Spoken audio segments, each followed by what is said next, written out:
Hello friends, welcome back to my channel Sambartika kitchen. জানো তো, আজ কর্তামশাই বাজার থেকে এসে হঠাৎ করে বলে বসলো, এই নাও ধরো চিকেন দিয়ে আজ স্পেশাল কিছু একটা বানাবে, একদম ওই পুরনো কষা কষা ঝোল বানাবে না। তাই অগত্যা কী আর করা যায়, মাথা খাটিয়ে বার করলাম, চলো আজ বানিয়ে ফেলি চিকেন মহারানি। তার জন্য প্রথমে চিকেনটাকে খুব ভালো করে ধুয়ে পরিষ্কার করে নিয়ে তার মধ্যে একে একে লবণ, কাঁচা লঙ্কা, আদা রসুনের পেস্ট আর টক দই দিয়ে ম্যারিনেট করে রাখলাম আধা ঘন্টার জন্য। এদিকে কড়া চাপিয়ে তাতে কড়া গরম করে সর্ষের তেল দিয়ে কেটে রাখা আলুগুলোকে বেশ ডিপ ফ্রাই করে নিচ্ছি। ডিপ ফ্রাই আলু কিন্তু মাংসে খেতে আমার হেভি লাগে। তারপর ওই তেলে একে একে দিয়ে দিচ্ছি পেঁয়াজ বাটা। আমি এখানে 2টো পেঁয়াজ ইউজ করেছি। পেঁয়াজ বাটাটা বেশ ভালো করে লাল করে ভেজে নিতে হবে। যখন দেখব পেঁয়াজের রঙটা একটু লালচে হয়ে গেছে, তখন আমি এর মধ্যে অ্যাড করে দেবো ম্যারিনেট করে রাখা মাংসগুলো। তবে হ্যাঁ, মাংসের গ্রেভিটা কিন্তু একদম দেব না, শুধু অনলি মাংসের পিসগুলো তুলে কড়াইতে বেশ ভালো করে এপিট ওপিট করে নাড়াচাড়া করে কষিয়ে নিচ্ছি। এবার যখন মাংস থেকে আমার একটু তেল ছেড়ে দেবে, তখন আমি এর মধ্যে অ্যাড করে দেবো 1 চামচ মতন বাটার। দিয়ে আমি আবার মাংসটা খুব ভালো করে নাড়াচাড়া করে নেবো যতক্ষণ নাকি বাটারটা না গলছে।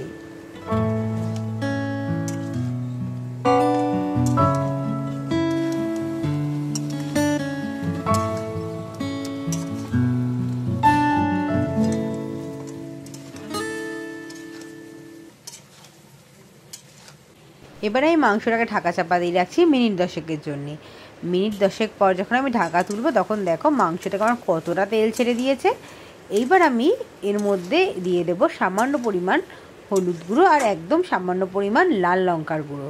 তবে হ্যাঁ, এই সময় কিন্তু গ্যাসের ফ্লেমটা কম করে রাখতে হবে, না হলে কিন্তু মাংসের তলায় লেগে যাওয়ার সম্ভাবনা আছে। তারপর আমি আবার খুব ভালো করে নাড়াচাড়া করে ঢাকা চাপা দিয়ে রাখছি আবার মিনিট 5-এর জন্যে। মিনিট 5-এর পর দেখো মাংস থেকে অলরেডি আমার জল ছাড়তে শুরু করে দিয়েছে। এবার আমি এর মধ্যে অ্যাড করে দিচ্ছি 2 চামচ মতন কাজু বাদামের পেস্ট আর মিক্সির বাটি ধোয়া জলটা দিয়ে আমি আবার ভালো করে কষিয়ে নিচ্ছি মাংসটা। আবার আমি মাংসটা ঢাকা চাপা দিয়ে রেখেছিলাম মিনিট 10-এর জন্যে।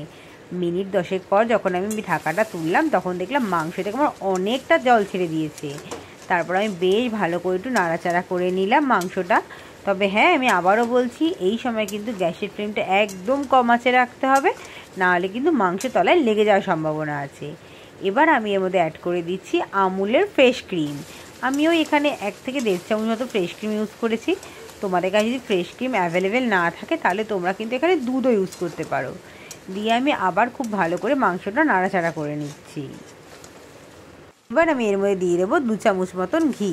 দিয়ে আমি খুব ভালো করে মাংসটা কষিয়ে নিচ্ছি। যতক্ষণ না মাংস থেকে আমার তেল ছাড়ছে, ততক্ষণ কিন্তু মাংসটা আমার খুব ভালো করে কষিয়ে নিতে হবে। অলরেডি কিন্তু মাংস কষতে কষতে আমার 80% মাংস প্রায় রান্না হয়ে যাচ্ছে।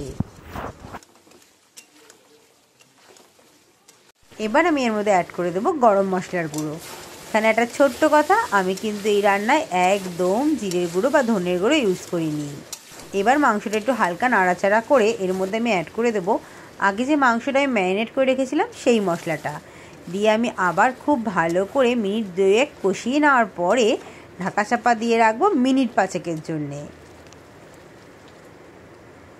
মিনিট 5 পর ঢাকা তোলার পর দেখো মাংস থেকে আমার কতটা জল বেরিয়েছে। এবার আমি এর মধ্যে অ্যাড করে দেবো আগে থেকে ডিপ ফ্রাই করে রাখা আলুগুলো। যেহেতু আলুগুলো আমি ডিপ ফ্রাই করেছি, তাই আমার আলুগুলো প্রায় 80% সেদ্ধ হয়ে গেছে। তাই জন্য আমি একটু লাস্টের দিকে আলুগুলো দিলাম। এবার আমি এর মধ্যে দিয়ে দেবো সামান্য পরিমাণ চিনি। দিয়ে আমি মাংসটা আবার খুব ভালো করে কষিয়ে নিচ্ছি। দেখো মাংস থেকে আমার কতটা তেল ছেড়ে দিয়েছে। এবার মাংসটা জাস্ট একটু নাড়াচাড়া করে এর মধ্যে দিয়ে দিচ্ছি গরম জল। তোমরা যে যেরকম গ্রেভি চাও সে ঠিক সেই পরিমাণই গরম জল ইউজ করবে। আমার যেহেতু এখানে আলু আর মাংস প্রায় কষতে কষতে সেদ্ধ হয়ে এসেছে, তাই জন্য এখানে আমি খুব সামান্য পরিমাণই গরম জল দিলাম।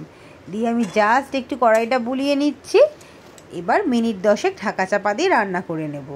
অবশ্যই কিন্তু গ্যাসের ফ্লেমটা কম করে রাখবো। মিনিট 10 পর দেখো মাংস আমার প্রায় পুরোপুরি রেডি হয়ে গেছে। এইবার জাস্ট গরম গরম সার্ভ করার অপেক্ষা। আমরা তো দুপুরবেলা ভাত দিয়ে মাংস খেয়েইছি, রাতেও কিন্তু রুটি দিয়ে খেয়েছিলাম। কাজেই তোমাদের যাদের আমার ভিডিও ভালো লাগছে, অবশ্যই কিন্তু লাইক, কমেন্ট, শেয়ার করবে। যারা ফেসবুক থেকে দেখছো তারা কিন্তু আমার পেজটা ফলো করতে ভুলবে না, আর যারা ইউটিউব থেকে দেখছো তারা কিন্তু অবশ্যই সাবস্ক্রাইব করবে। তোমাদের যদি আমার ভিডিও ভালো লাগে তো অবশ্যই আমার পাশে থাকবে। তো চলো আজকের মধ্যে এখানেই শেষ, টাটা।